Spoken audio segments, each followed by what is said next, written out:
My name is Ajit Samudra. I'm a licensed marriage and family therapist and coworker of Dr. Manoff. Yeah, so thanks for doing this. Thanks for having me.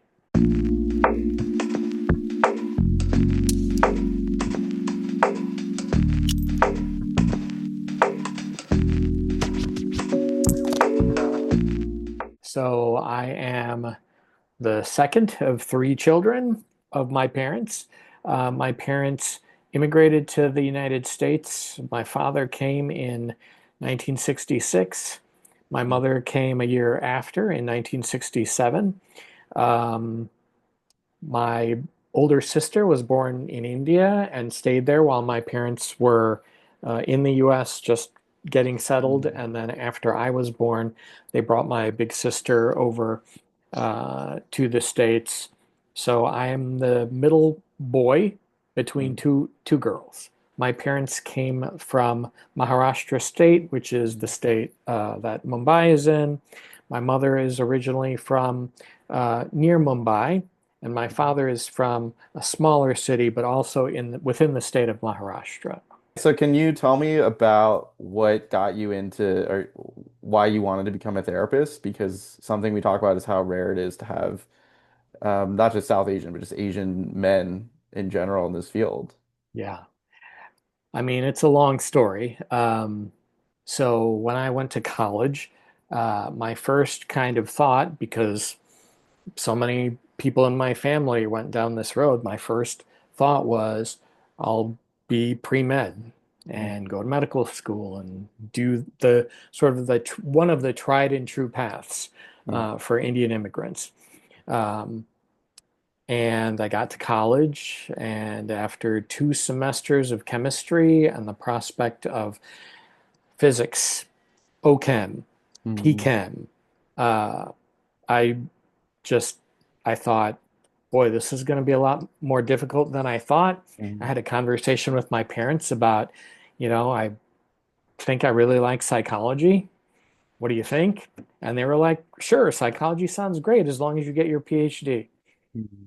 So that's another thing that ended up not happening, but that's kind of how I got started on that path. I remember going to my college advisor and asking her, like, I have these experiences. So I did a practicum at Rainbow Babies and Children's Hospital, working Mm. with chronically ill kids and teens. And I also had an experience where I was a peer facilitator, they called us, for my Mm. fraternity. We got training from the University Counseling Center, uh, and we were sort of like a liaison between, the population where we lived, whether it was a dorm or a fraternity house, to, potentially link people with educational support services Mm. or the counseling services at the university. That experience of me being a peer facilitator, I mean, I was in a fraternity. Like, who's going to come talk to me? But there were. Yeah. I Mm. mean, there were people that came to me and confided in me and told me about things, that they were kind of embarrassed or, uh, couldn't talk to other people about. And so I really got to see kind of the impact of having somebody that could, I wasn't an expert. I listened, I reflected, I offered them support and resources that the university had. And, I felt like, and I was told that it really made a difference for these Mm. folks. That's what got me thinking about, hey, maybe I should pursue a career in counseling or Mm. therapy. What was your experience like at this time in the early 90s being a therapist as an Indian man? Well, I mean, it was pretty lonely, right? Like, Mm. even most of the psych majors that I knew as an undergrad were white. Mm. Um, there were a few Indians that I went to college with. Actually, quite a few went to my university, but very Mm. few were in psychology, obviously. Mm. Um, so, I mean, I would have to say it was a pretty lonely experience. When I went to graduate school, I was the only person of color in my very small master's program. Um, I went to graduate school at Indiana State University. Mm. I mean, the student body there was very white. Mm, The clients that we saw when I was at Indiana State were pretty much all white. mm, So it was a pretty lonely experience and not one where we spent a lot of time in my classes or in my practicum work talking about diversity. I've grown up most of my life around the majority culture mm. that the skill that I had, I guess, was kind of fitting in. So did you notice anything that because the framing of mental health and the treatment of mental health was from the Western or white American perspective, were there things that you were thinking at the time, like, oh, this doesn't really feel like it would work with a South Asian client or within the South Asian family system framework? Not initially. Mm, I think one of the things that happened to me when I was in graduate school, I was in a marriage and family therapy program, which was kind of on a whim, basically. mm, But when I got there, the stuff that I was learning about boundaries, and we learned primarily a structural family therapy approach. mm, I mean, I was floored. I like fell hook, line, and sinker into that way of kind of thinking about families. So mm, I think at the time I thought it was super applicable mm, to uh, lots of families, even with respect to culture, structural ideas about hierarchy, mm, right? In Indian families, I feel like that it's very relevant.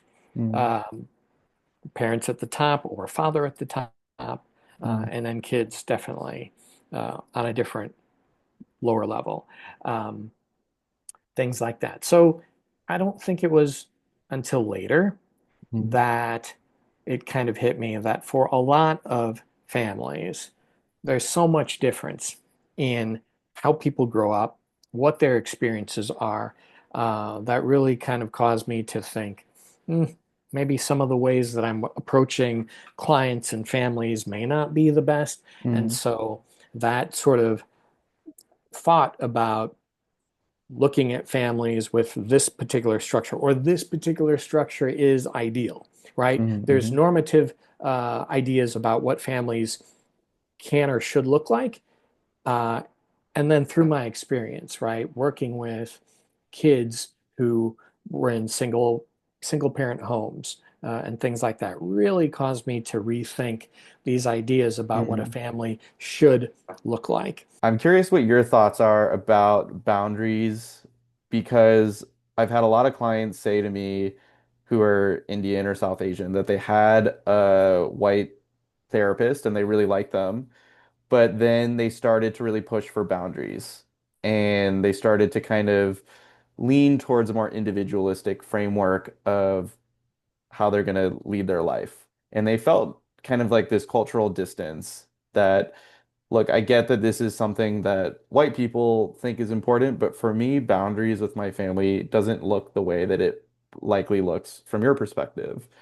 And so I'm wondering, what's your thoughts about what are healthy and unhealthy boundaries? And then how have you seen that in the framework of South Asian families and how do you approach boundaries? Mhm. Oh boy, that's a lot of questions. It really does depend. Mm, It depends. So there's so much variety, even when we meet with a South Asian client, mm, it's there's this tendency, or the first thing that I think of is, oh, here's a client that I might have a lot of similarities with in terms of the values that we grew up with and, the types of families that we uh, grew up with, economic status and all that kind of stuff.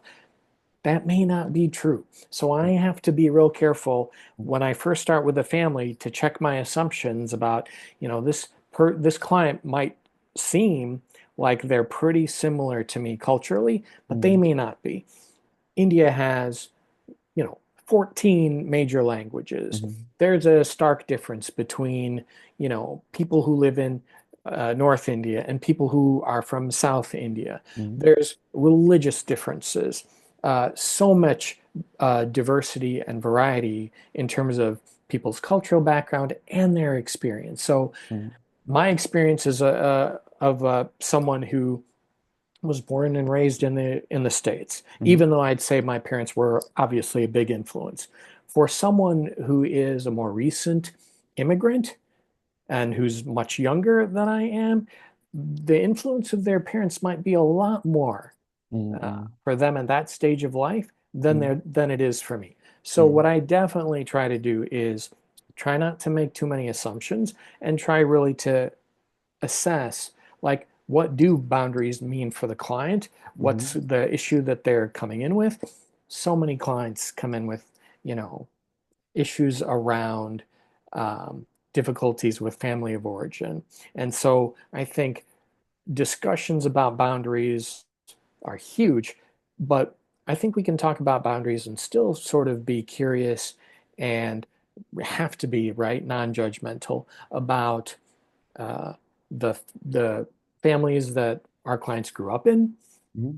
which they didn't have any control over, Hmm. and what they want relationships with family to look like now, and how much do Hmm. they think that's possible. When working with an Indian family that potentially has this framework, right, where the father believes, it's my word and my children should respect my word, even against their wishes. So, for example, educational decisions or marriage, or, you know, friends even for children and adolescents. Mhm. And when you see that, how do you approach the family system when the child doesn't want, I guess, is rebelling against that framework, or maybe they're American, first generation, and so they have a different perspective on what it means to be Indian or American or just a human being.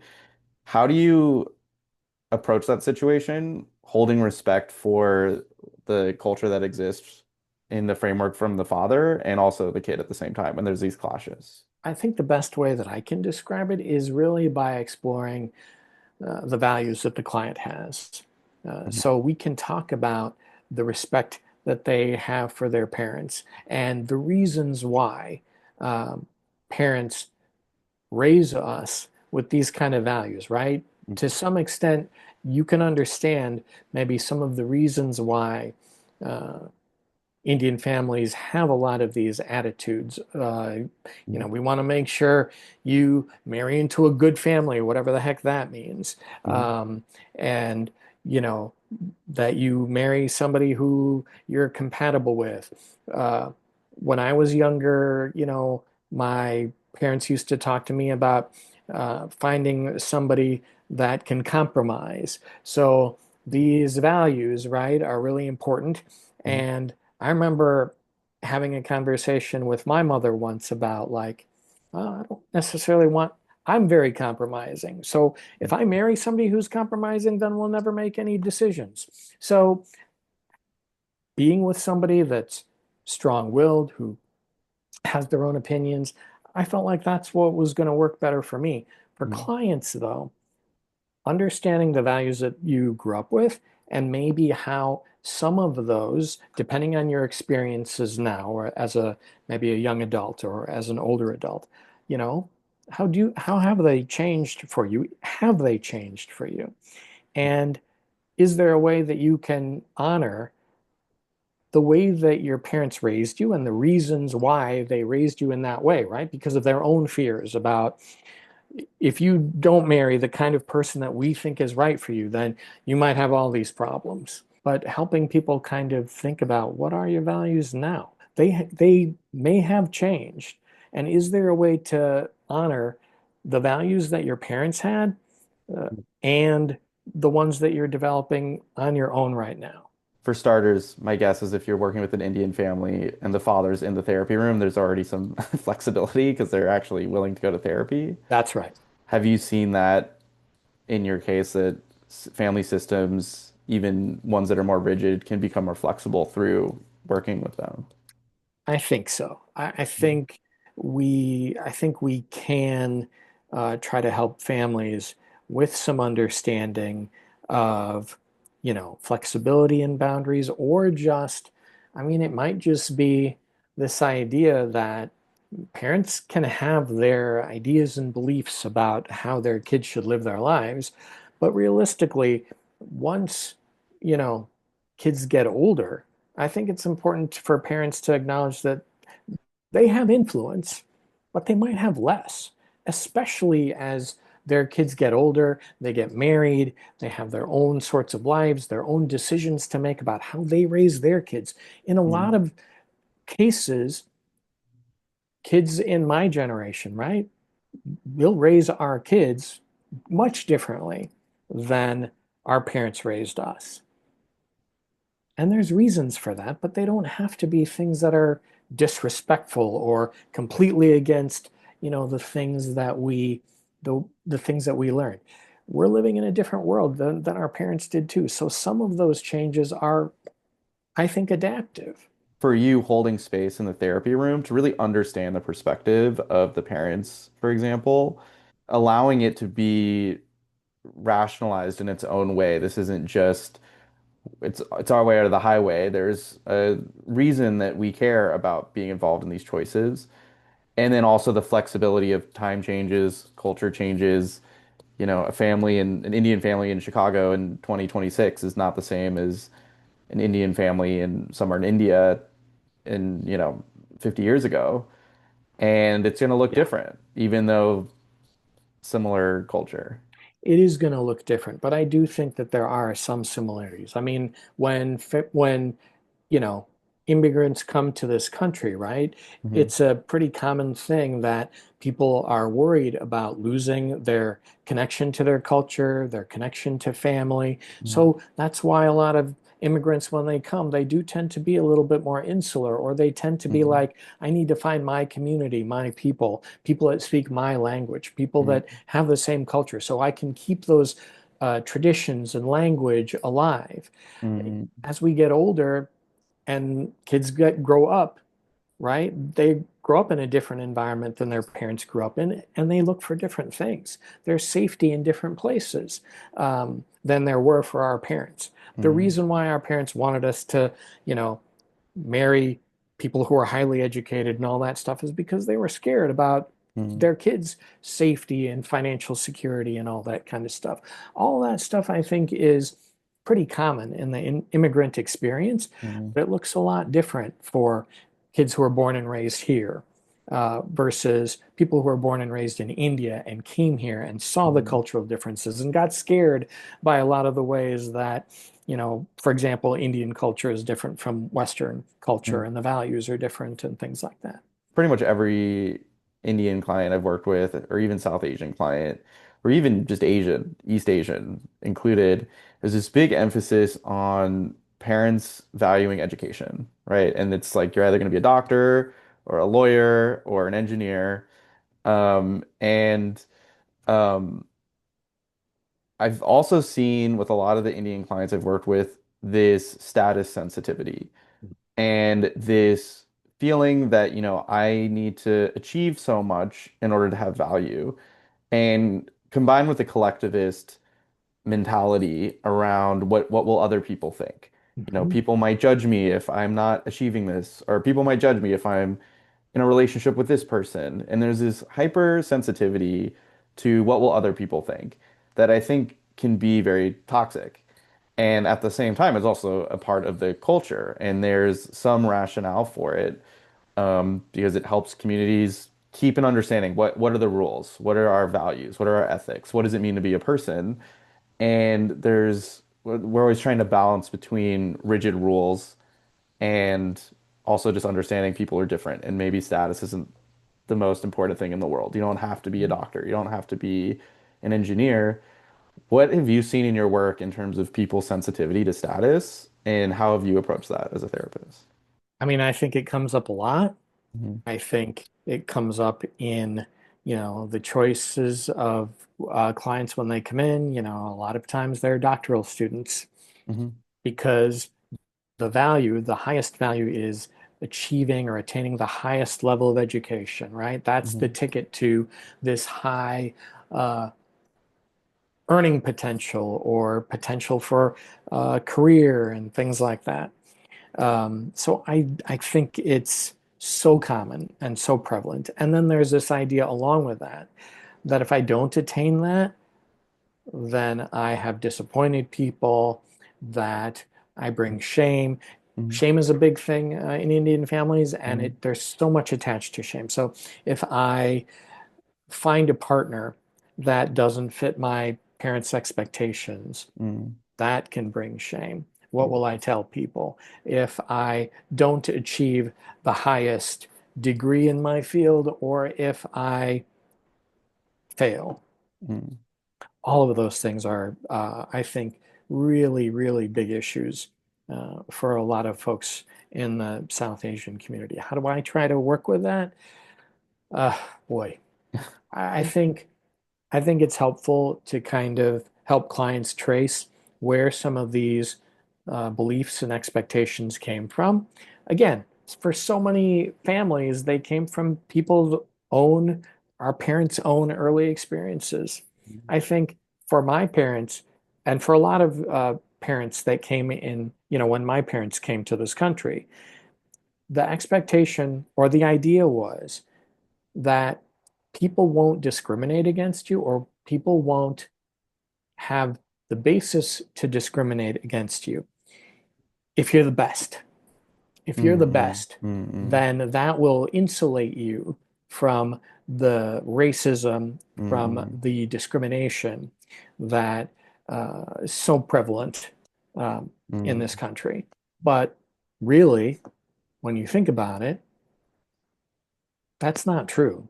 Success, I don't think, protects us all that much mm, from racism and discrimination. That's why those things tend to be so pernicious. mm, Um, but that's the belief that so many immigrants and families come with, that mm, if I'm the best, I'm going to be successful. What does success look like? Does success look like making six figures? If you're making six figures, does that mean you're happy?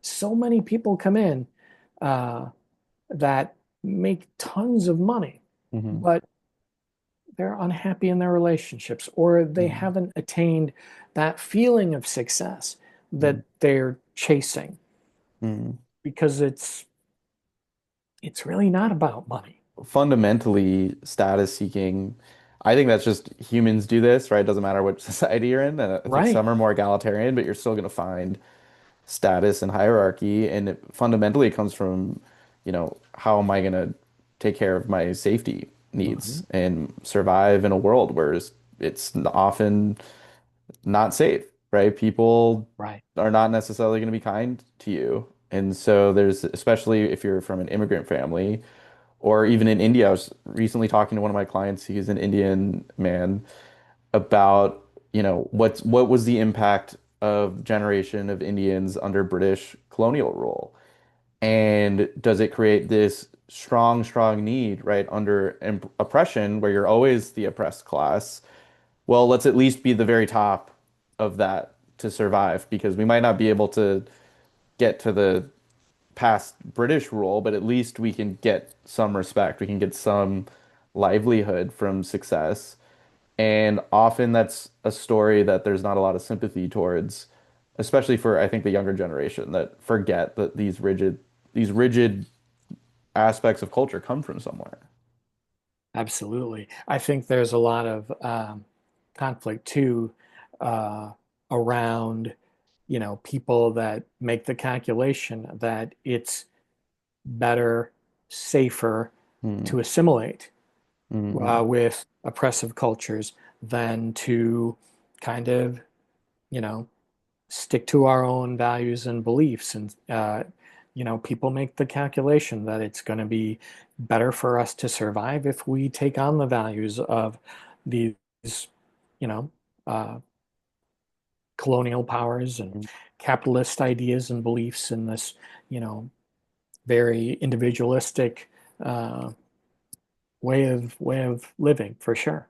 Something else that I've seen with South Asian clients and systems, that it's become kind of a stereotype at this point, is the father who is hyper focused on work, emotionally disconnected, quiet, maybe even physically not around a good amount of time.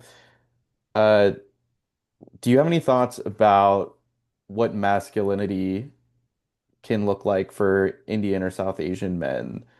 And how have you seen that in therapy in terms of shifting it, if it's necessary to shift it, or what are your thoughts about that? So I think that's a perfect encapsulation, I think, of so many of the families that Mm, we see, and even the ones that we grew up in. My father was mm, much the same. mm, His job was to work and provide for the family. My mother was the one, especially when we were younger, that stayed home and mm, raised the kids. mm, Um, so when I was a kid, like, my father was around. mm, He came home from work. He sat in his chair. We ate dinner. He was the one that helped me with my, you know, chemistry and physics homework mm, because my mom didn't know any of that stuff, but my mom helped me with the other stuff. mm, Um, I think that's so common in our experience, but I think sometimes I just think about how different our lives would have been or could have been if mm, our fathers were more sort of active in playing with us, helping us when we cried, mm, mm, uh, things like that. Um, and I think there is something to be said for talking to clients about what kind of father do you want to be? Is it okay? Do you want to be the one whose only responsibility is to bring in money for the family? mm, Or do you want to be the kind of father who not just loves his kids and provides for them, but loves his kids and is willing to get on the ground and play with them when they're younger? mm, Who's, willing to change diapers or clean up spills or be involved in teaching and discipline of children that's not physical. That's not, you're too loud, so I'm going to smack you. You can be that kind of dad, but that may come as a cost to how close and how connected your children feel to you growing up and what you model for them as they grow up and get older. Do we want parents that are more emotionally attuned to kids or fathers who are distant, hey, my job is to make sure you have food on the table, roof over your head, and, I'm going to send you to college. mm, And that's it. mm, Versus people who have a more sort of equal view of parenting. I want to go to my kids' baseball games. I mm, want to go to PTA meetings and talk to teachers. I want to, be able to comfort my child when they're upset. mm, Um, this may be a generalization, but, in my generation, there weren't a lot of fathers that did that stuff. mm. So, in your experience working with Indian men, when you allow them a space to be authentic, to be the man or the father, partner, just human being that they truly are inside, what do you see come out?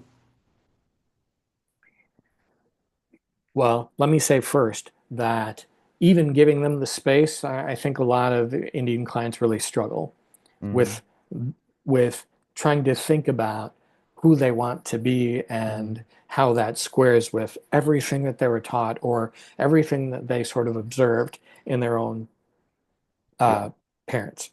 I think one of the reactions, though, that I see is just a lot of sadness Mm, that I think people are able to recognize um, that their relationships with their children are really important to them. And a lot of times they come into therapy thinking that they've squandered that opportunity to be closer to their children, or because of mm, past family events, they're estranged from their children and they want to reconnect or they want to, I don't know if make amends is a strong enough word, but they want mm, to be reconnected or have relationships with their children that have grown up, moved away, and who don't want to talk to them. mm. I think this is where kind of the East and West collide, right? With South Asian children that are now adults that have now become more estranged from their family because the systems that they grew up in, maybe including corporal punishment from the father, they say, you know what, that was traumatic. And that's not who I am, right? I'm from a different culture. And then the fathers are kind of bewildered because that's how they were raised and that's just what it is to be a person. And so it sounds like, I think there's this kind of, I think when you say that the fathers are sad, that shows a different vulnerability of Indian men that you might think about because the version of an Indian man from the kid's perspective who's slapping them, for example, when they're not doing their homework or whatever it is just this mean authoritarian person. And that becomes the idea that they have about this is Indian men are just cold and rigid and domineering. And sometimes the response is to reject that whole way of being and that whole way of hmm parenting. hmm And so can you say more about when we uncover that more and we find what's the sadness beneath, how do you work with that with South Asian men? A lot of it is just, again, sort of understanding where it came from. For so many people, it came from their own experience. And this idea that, the way they were, the way they grew up, they didn't have the space to kind of question why, their parents did things, or their questioning was framed in a very different way. Um, like, sometimes we talk about older relatives and the language that we use around them is, oh, they were just rebellious or they didn't like to listen. Mhm. Um, so kind of understanding why people grew up and had the experiences that they did and how, for earlier generations, it wasn't that easy to just be different. There was a lot of this pressure to conform, to be a certain way, and that's how we got approval. That's how Mhm. we came to understand that this way of being was preferred, or this way of being um, gave us that feeling of acceptance. So I think working with men around that this is why you sort of were raised this way and became this way, and trying to sort of, you know, get to that it's not a matter that you did this on purpose. It was the matter that these were the values and beliefs that were sort of transmitted to you. You continued them. But the thing is that we do have choice and we don't have to continue those things if they don't serve us. So there Mhm. is a different way that we can be people, that we can be fathers. Mhm. It's hard to sort of undo the damage Mhm. with adult children, but I think it can be done. I think people can uh, talk to their kids with, a different perspective and acknowledging that maybe they did things that they can understand to their kids was too harsh or too rough. Mhm. But again, there was a reason why they did what they did because they thought that that's what they had to do to Mhm. help their kids to succeed or to push them to be the best, all of that Mhm. kind of stuff. And Mhm.